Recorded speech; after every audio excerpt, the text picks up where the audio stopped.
Hello and welcome back. So here we are on the day after adding the skirted tetra and the angels in hopes of reducing a couple days of aggression that I've been dealing with. And it's worked. Everybody's calm and chill. Nobody's hiding. Everybody's out and eating like they should. And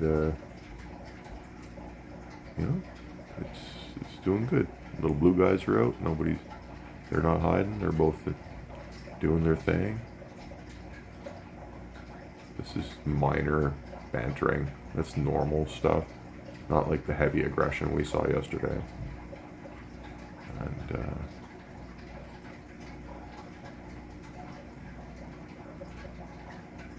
everybody seems to be doing just fine.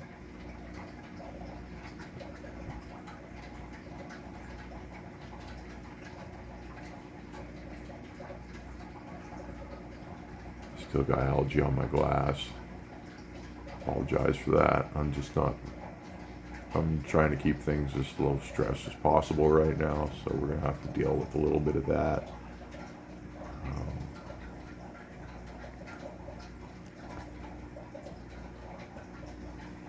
Yep. The blue guys are out. They're both back there.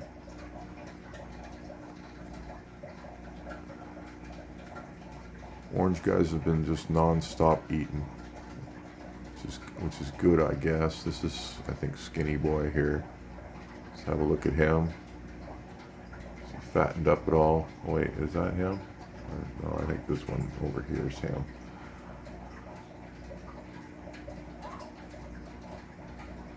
Let's see how he's doing. That crest is still on the thin side. He was completely bony when I brought him home.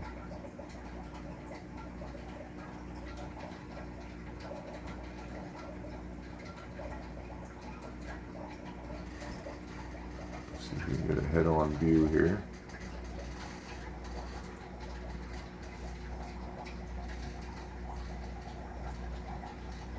So, I don't know. His tummy's definitely looking full. So, I don't know if I could say I've seen weight gain at this time.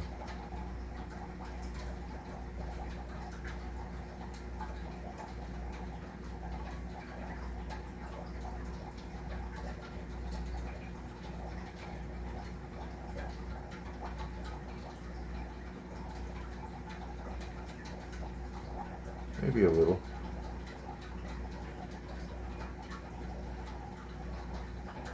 See, I need his head to look more like his brother's, and I'll be happy.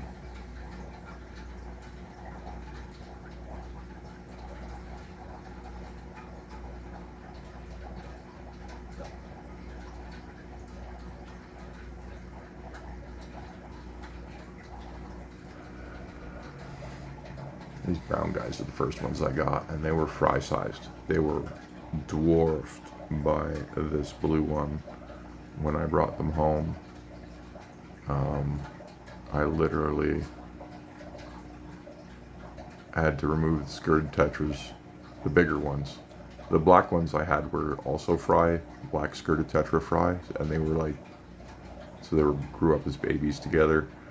Then I put once the discus were bigger than the blue one, I put the blue one back in because she was bullying them.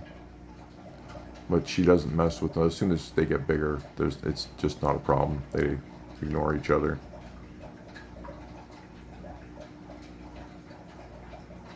But yeah, they were tiny little fry when I brought them home compared to what they are now. I saw some fry at at my local fish shop, and they were a little smaller than the ones I had, but not by much. They're basically month-old fry are all the same, give or take a little size, and boy, were they small. Couldn't believe it. Then you realize how fast these guys have grown. Picked them up in the spring, and we're into July right now. So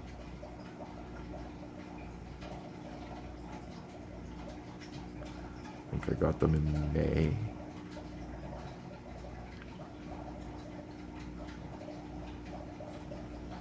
Maybe in April. Can't remember.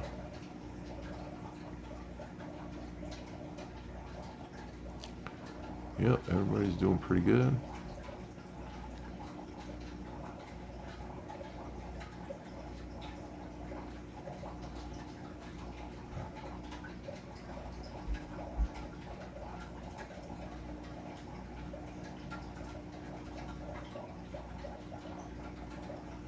You guys grazing.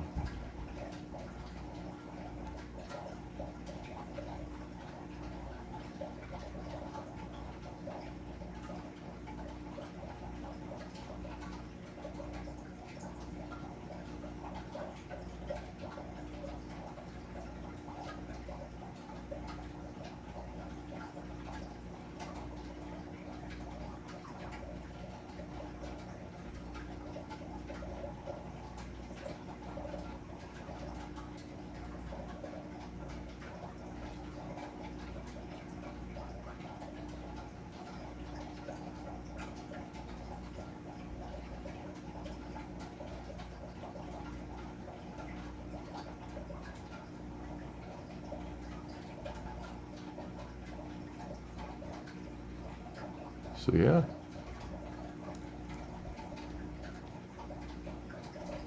A lot of people give skirted tetras a bad name. Thin nippers and such. And they are. But, I mean, so is every cichlid out there. And discus are cichlids. So they're very compatible, believe it or not. I'm shockingly surprised. I got the warning of doom from several different pet shop people. And no, it's really not bad. They don't even bug my angelfish. If anything, the angelfish will bug them. So, very happy with the tank. Hope all this positive progress continues. I'm done putting fish in, so as long as I don't have some kind of plague outbreak in the next week or so, I believe we should be golden. We just need Skinny Boy to gain some weight. I think I'm going to call him Skeletor. He's a little bony. I dubbed the Skeletor. And looking a little better on the sides, so you can tell and they will kind of gain weight from the bottom up. That's why everyone looks at their head to be fat, because that's the last place the weight will go on, and it's the first place it'll disappear. Actually, I see the tummy sink in first, and then the head goes, but yeah. This guy's probably distressed. Hopefully, it's not internal parasites. I haven't seen any sign of that when he poos yet. Stress does crazy things and brings on stuff. Even if you have a healthy looking fish, it's probably carrying something. All fish carrying something. All people carry something. We all have stuff in our guts. We all have viruses floating around in us that are waiting for our immune systems to give them a chance. And so we just gotta hope that I've provided a comfortable enough environment. They didn't stay stressed out long enough for their immune systems to fail them. And if I've done that, That's how you win the discus game. And I'm not entirely sure. Like, everybody's like, quarantine, and I get it. But typically the quarantine period's 2 weeks. Okay, and that covers all the stuff that would happen that you could see visually outside the fish, like, external infections and velvet and ick and all of those things. Yeah, sure, your 2 week quarantine period's gonna handle that. Internal parasites, they could sit there and fester for months. So you're not going to quarantine out an internal parasite problem, and skinny fish might have internal parasite problems. So I'm taking a huge risk here with Skeletor. But I watched him. I went to the pet shop every other day for about a week and a half and watched him eat. Caught him pooping once or twice. Didn't see any signs of problems. And like I said, sometimes they just don't. He could have just been underfed in the chain of custody on the way to me. A lot of breeders will starve them before they ship them, so they're not going to poo in the bag. Then they arrive, the stress from traveling. A lot of times the discus won't eat for a week after you've switched his environment. So the fact he's even eating right now is a good thing. See him working on the food pile there. Yes, that looks like a lot of food, but it's not, and it'll be gone in about 2 hours. There's a lot of fish in my tank. This is the morning feed, and as you can see, the aggression is pretty much gone. These fish aren't even trying to fight, they're just cooperatively eating. It's a huge switch from the last couple days. So I added new discus. I did get aggression. Pecking order was like all over the place. Every discus or cichlid seems to not want to be the smallest guy. That's what it's all about, is pecking order, and the little guy shit rolls downhill. Nobody wants to be the little guy.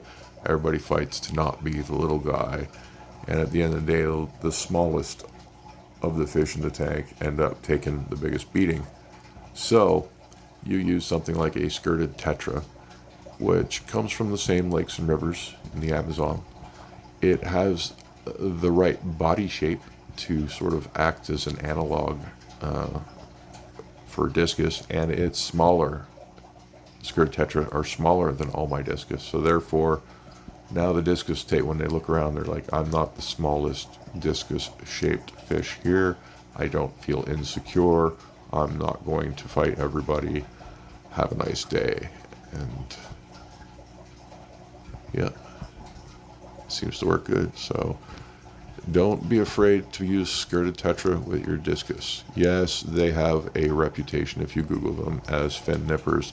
I have been running skirted tetra with my discus for months. They have not nipped anybody but themselves. Just like the discus. The discus only peck at themselves, their own kind. They don't really pick on anybody else. Skirted tetra, same thing. Pick on their own kind, don't care about anybody else. As long as you have a significant school of skirted tetra, 6 minimum, 8 preferably, they will be more worried about themselves and not about anybody else. So that's today's episode, and that's where we are with progress. I will try to get the glass cleaned in the next couple days so you don't have to stare at my algae. Apologize for that. Hopefully the water clarity makes up for it. So if you haven't already subscribed, please consider subscribing. I hope you all have a great day.